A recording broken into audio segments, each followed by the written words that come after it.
اور مختلف دربازوں سے وابستہ رہے تھے۔ ملا سے متعلق یعنی کہ ملا سے جڑی ہوئی جو روایات ہیں ان کے مطابق انہوں نے الگ الگ ملکوں کا سفر کیا تھا اور الگ الگ درباروں سے وہ وابستہ یعنی جڑے رہے تھے۔ اکثر تذکروں میں ملا کی ترکی، ایران، عرب، ہندوستان، روس، چین جانے کے بارے میں روایتیں ہیں، مگر ان روایتوں کی حیثیت قیاس آرائی یعنی کہ اندازہ لگانے سے زیادہ نہیں ہے۔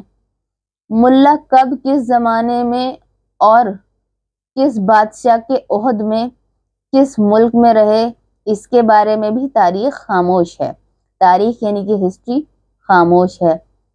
ملا کا باقاعدہ گھر بار ہے جو بار بار بستا اور اجڑتا ہے، اس میں ویرانی کے بجائے ایک چہل پہل اور فاقہ مستی بولتے ہیں غربت میں بھی خوش اور مطمئن رہنے والوں کو، جو جن کے پاس تھوڑا ہے لیکن اس میں بھی وہ بہت خوش اور بہت سیٹسفائیڈ ہیں۔ ملا کے بیوی بچوں سے لے کر گدھے تک سب اسی رنگ میں سرشار نظر آتے ہیں۔ ملا ہر فن مولا ہیں، ہر فن مولا جن کے پاس ہر ہنر ہے، ہر ٹیلنٹ ہے۔ شاید ہی کوئی ایسا پیشہ ہو جسے ملا نے اختیار نہ کیا ہو۔ پیشہ یعنی کہ کوئی ایسا پروفیشن ہو جو ملا نے جو کام نہ کیا ہو۔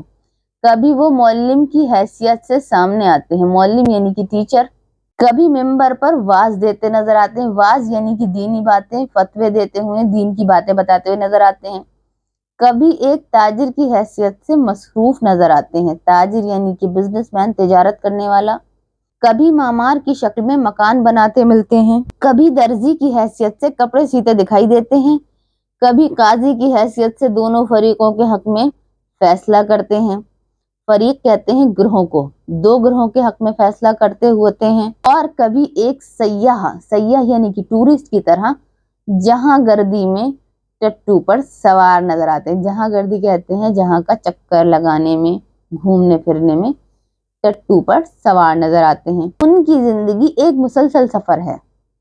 ملا نصیر الدین کوئی خیالی کردار نہیں، البتہ بے شمار من گھڑت واقعات اس کی ذات سے منسوب کر دیے گئے ہیں۔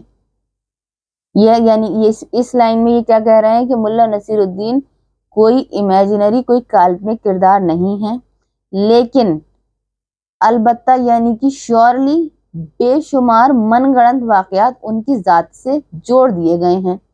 ملا کی زندگی میں ایسے واقعات بہت ہوئے ہیں جو اپنے انوکھے پن اور ذہانت کی وجہ سے ہمیشہ دلچسپی کا باعث رہے ہیں۔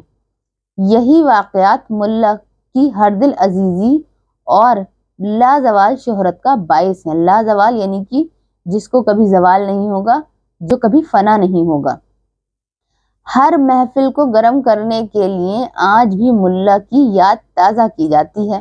ملا ہنسی ہنسی میں اہم اور ٹیڑھی باتیں اور باریک نکتے بالکل سیدھے سادے طور پر سمجھا دیتا تھا۔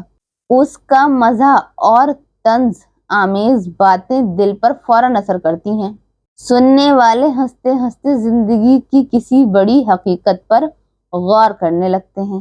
اس کا مطلب یہ ہوا کہ وہ مذاق میں ایسی باتیں کر جاتے ہیں جس سے سننے والے ہنستے تو ہیں، لیکن ہنستے ہنستے وہ ان باتوں سے سبق بھی لے لیتے ہیں۔ یعنی کہ ملا کے جو قصے ہیں وہ ہنسانے کے ساتھ ساتھ نصیحت آمیز بھی ہیں۔ ملا نے سنجیدہ فکر کو بیدار کرنے کے لیے، سنجیدہ یعنی کہ سیریس، گمبھیر، بیدار کرنے کے لیے یعنی کہ جگانے کے لیے کبھی پند یعنی کہ نصیحت اور نصیحت کی جمع، پند و نصیحت سے کام نہیں لیا۔ حالانکہ ملا نے زندگی بھر صرف نصیحتیں ہی کی مگر براہ راست نہیں، براہ راست یعنی کہ ڈائریکٹ نہیں۔ ملا کا نظریہ یہ تھا کہ اس رونی منہ بصورتی دنیا میں لوگوں کو سمجھانے کے لیے ضروری ہے کہ ان کی سمجھ کے مطابق بات کی جائے اور بات سمجھانے کے لیے ہنسی مذاق کو اپنا شعار بنایا جائے، شعار یعنی کہ طریقہ بنایا جائے۔ ملا نصیر الدین نے اپنے اس نظریے کو اس حد تک عملی جامہ پہنایا کہ وہ خود جان بوجھ کر